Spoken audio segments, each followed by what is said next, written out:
Itu adalah pernyataan dari Ketua Umum Partai Nasdem Surya Paloh yang tidak mempermasalahkan jika jatah dari kader Partai Nasdem dikurangi satu, yaitu Tejo Edi Purdiatno yang sebelumnya menjabat sebagai Menko Polhukam. Mas Soto, kita lihat konstelasi dari koalisi lagi saat ini. Ya. Dengan tidak adanya gunjang-gunjing yang terlalu terdengar oleh masyarakat di Koalisi Indonesia Hebat, ini berarti komunikasi antara mereka cukup solid.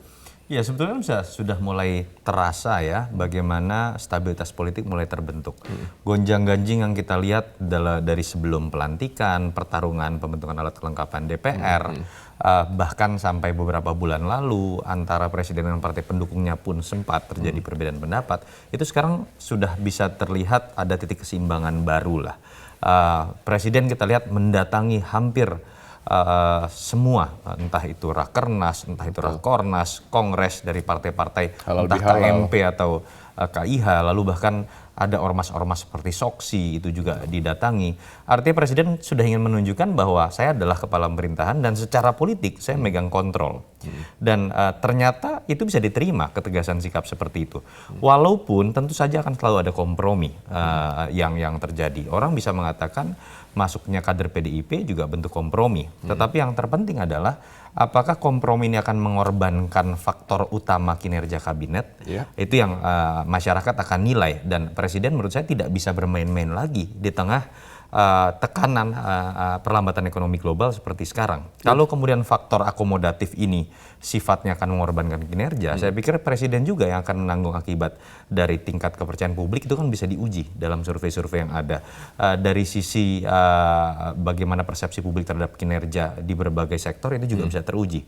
Itu yang menurut saya sekarang sudah tidak bisa main-main, walaupun ketika kita berbicara presiden ini masih dibentuk oleh sistem yang semi parlementer yang masih memiliki logika hutang budi politik dalam proses pengusungan, siapapun yang jadi presiden itu tetap akan mengakomodasi orang-orang parpol dalam kabinet. Oke, kalau kita lihat dari gaya dulu, gaya kita bandingkan dengan presiden sebelumnya, Susilo Bambang Yudhoyono. Kita gaya pada saat itu adalah dengan memanggil para calon-calon menteri, kemudian di fit and proper test, mendapatkan masukan dari masyarakat, mendapatkan masukan dari pengamat, dan juga acceptance atau penerimaan dari partai. Kalau dengan gaya sekarang, dengan gaya Pak Jokowi yang tanpa babi bu, langsung panggil, langsung lantik, langsung kerja.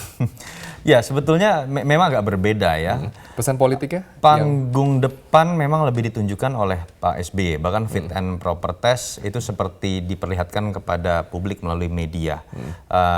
Publik bisa, media seperti menunggu di Cikeas misalnya saat itu, dan orang sudah bisa mengetahui siapa yang kira-kira akan jadi karena proses pemanggilan pun diketahui. Sekarang kan terjadi di panggung belakang. Betul. Yang kedua, Pak SBY misalnya pada tahun 2011 ketika melakukan proses perombakan juga, 3 hari sebelum perombakan dibacakan itu melakukan terlebih dahulu konferensi pers dengan ketua-ketua umum parpol yang kemudian seakan-akan menyepakati telah terjadi perubahan nama-nama dan kemudian diumumkan 3 hari kemudian. Pak Jokowi bermain di panggung belakang dan kemudian secara mendadak mengeluarkan sebuah bukan terobosan lah, katakanlah mengeluarkan sebuah keputusan.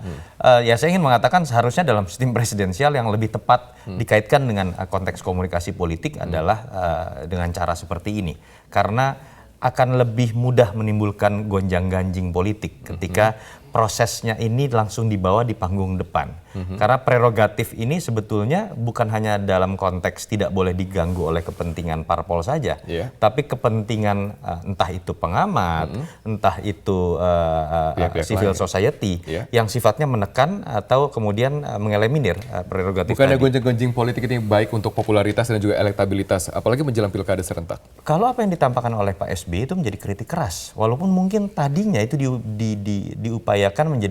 ditujukan menjadi sebuah terobosan ketika sebelumnya diadakan pertemuan terlebih dahulu di hadapan media dan konferensi pers dengan para petinggi parpol misalnya. Tetapi di sisi lain akhirnya malah kemudian itu dikritik sebagai bentuk dari presiden menyerahkan dirinya kepada keterikatan terhadap parpol. Betul-betul menyatakan dirinya bahwa kabinet ini tersandera oleh logika kompromi dengan parpol. Jadi ada plus minus menurut saya, walaupun di sisi lain mungkin dari sisi komunikasi politik dengan parpol Pak SBY berhasil merangkul banyak parpol. Termasuk menampilkan parpol-parpol itu juga menjadi aktor yang merasa turut berperan dalam proses reshuffle. Dan itu salah dalam konteks presidensial. Oke, baik. Tetaplah bersama kami karena Breaking News akan segera kami kembali. Kami akan ulas dari segi ekonomi.